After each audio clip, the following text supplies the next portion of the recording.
and why we train beluga whales in this facility. The two whales who are working with us here at the Vancouver Aquarium are animals who have taught us a lot about their species, and I hope that you'll learn quite a bit from our interactions with them as well. On the left-hand side is Aurora. She is the older of the two beluga whales, a female who's likely around her mid to late 20s. Aurora's daughter Keela is working on the right-hand side. She was the baby beluga here at the aquarium back when I used to visit as a kid, but now she is 19 years old enough to vote in Canada, and is a fully grown female as well. Working with Keela and Aurora is a unique opportunity for the members of our staff. Let's give them a big round of applause.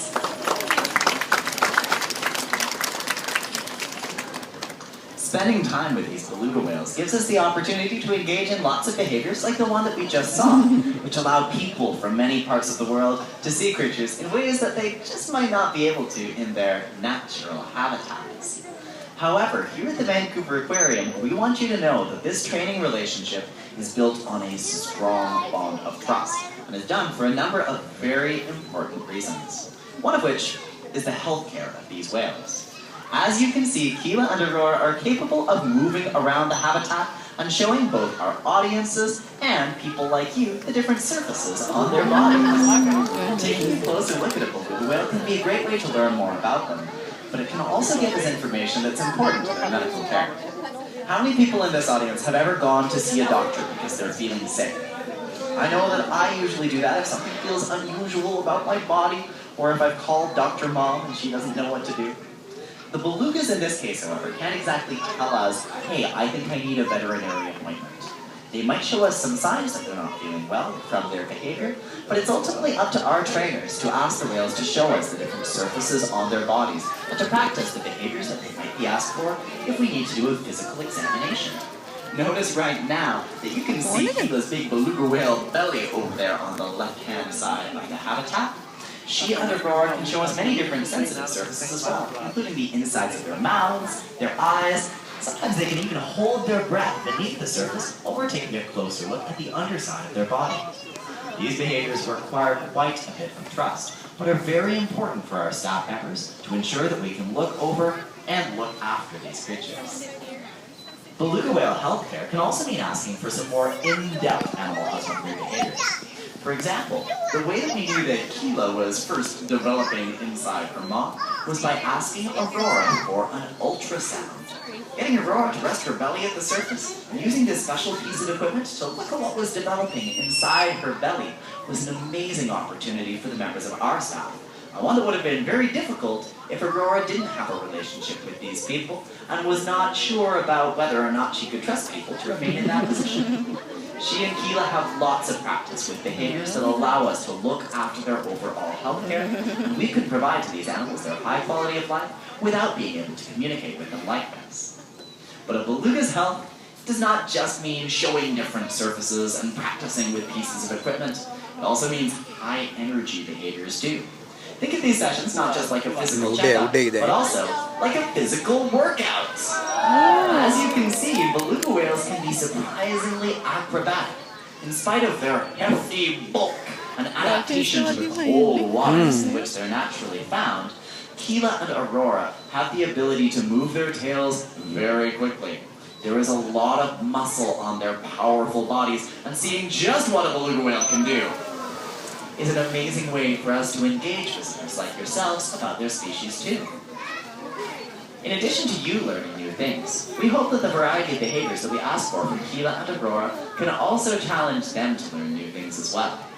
There are lots of things that we might like to do to challenge our minds. How many people in the crowd like playing Sudoku, or doing a morning crossword puzzle, maybe playing silly games on their phones? Keela and Aurora can't do those things, but learning a behavior like this, setting goals with their trainers, and finding new systems of communication with the members of our staff are all important to their ongoing social lives and to prevent them from getting bored here at the aquarium. No two training sessions have to look exactly alike, and Keela and Aurora have practiced many different behaviors, including lots of higher and lower energy engagements. You might have noticed our trainers using their hands and body language to ask for different behaviors, such as the melon wiggle that we're seeing from Aurora at the moment. And I'd like to draw your attention to the ways that the animals are responding to those behaviors. In particular, you might notice that after the beluga whales have had the opportunity to engage in a behavior, the trainers may or may not blow their whistle. This has to do with something that our staff members are carrying with them in those red and white buckets. And all of these ingredients are a key part of how we train beluga whales in these different behaviors. Here at the Vancouver Aquarium, we feel very lucky to have this bond of trust with them. Perhaps I'll let one of the experts tell us a little bit more about how these ingredients add up to an amazing training program. Jenna, could you talk to us a little bit more about what you are doing with beluga whale Keela today? Oh, thank you very much. Good morning, everyone. Working with marine mammals has always been something that I wanted to do. Today, I'm very fortunate to be working with Keela, and I've been working with her for the past year now and really developing that relationship that makes the training here possible. So today, I'm going to show you how we train a behavior that we call a high bob. A high bob is a high-energy behavior, and you did see it earlier on in the show. It offers the whales a great form of physical exercise and also showcases just how powerful these incredible animals are. So in order to train a high bob, I would very simply start by placing my hand a few inches above a Keela's melon, just like that, and then she would be reinforced. So right now I chose to reinforce her with fish. But that's definitely not the only form of reinforcement feeding, that we rewarding. can use. Keela really seems to enjoy a tongue rub. Does anyone here like a tongue rub? Probably not as much as Keela, but we can also reinforce them with body rubs and different toys as well. Now my hand acts just like a target or a point of reference for Keela to touch. Now it's really important when training any behavior that we use very small steps we call approximations in order to build up a history of success or a history of reinforcement. Now Keela does know the finished behavior and it looks just like this. She's going to dive down all the way to the very bottom of the habitat, come up and touch my hand. Very nice. So now that that behavior is finished, it can be passed on to all of the trainers, and it's every trainer's responsibility to maintain the criteria or the expectations of that behavior. Now, like I said, it is only through our relationship with these amazing animals that we are able to do all of the training that we do here in order to ensure their best care. Back to you. Thank you very much, Jenna. Working up close with Keela and Aurora is a unique opportunity for the members of our staff, which also allows these beluga whales to learn new things and to actively participate in their own health care.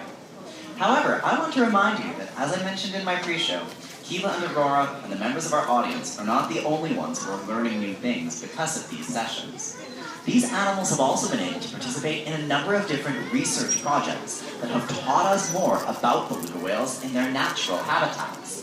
Aurora, in particular, is an animal who created some essential work and has helped scientists to see how beluga whales behave.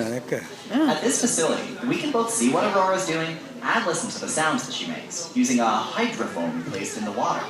That might sound straightforward, but it is really difficult to do in natural beluga homes, where these animals might swim away from people or objects that they've never met before, and where the layer of ice at the surface can prevent us from seeing them very clearly.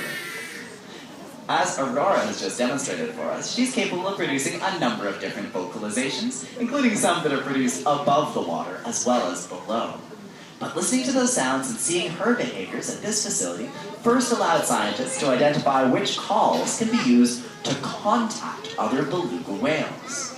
We've listened for sounds that echo Aurora's contact calls and have heard them in natural beluga habitats like the St. Lawrence River and Churchill, Manitoba. Something that was done for the first time because of the work that we pioneered at this facility. Beluga researcher Valeria Vergara spent time further in the Arctic North this summer in order to see if more beluga vocalizations like Aurora's could be heard. Part of the reason that this work is important is that Aurora has demonstrated for us that belugas seem to use sound to find one another.